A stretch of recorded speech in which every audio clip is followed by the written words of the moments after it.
നിന്നെയൊക്കെ ഞാൻ ഇപ്പോ ശരിയാക്കി തരാം. സിം സാം സൂം അപ്പം പറന്നു പൊങ്ങട്ടെ.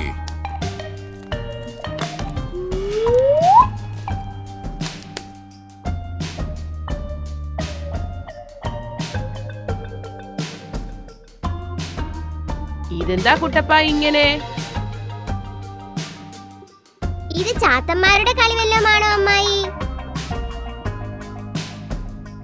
ചാത്തനല്ലടാ, ഇത് ഞാനാ. സിംഹച്ചാർ മനസ്സിൽ പറഞ്ഞു.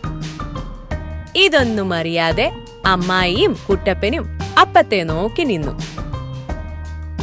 സിം സാം സൂം അപ്പം പഴയപടിയാകട്ടെ.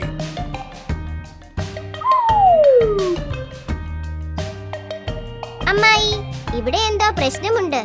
നമുക്കത് കണ്ടുപിടിക്കണം. ഇവരുടെ വാക്ക് കേട്ട് സിംഹച്ചാർ മനസ്സിൽ ചിരിച്ചു.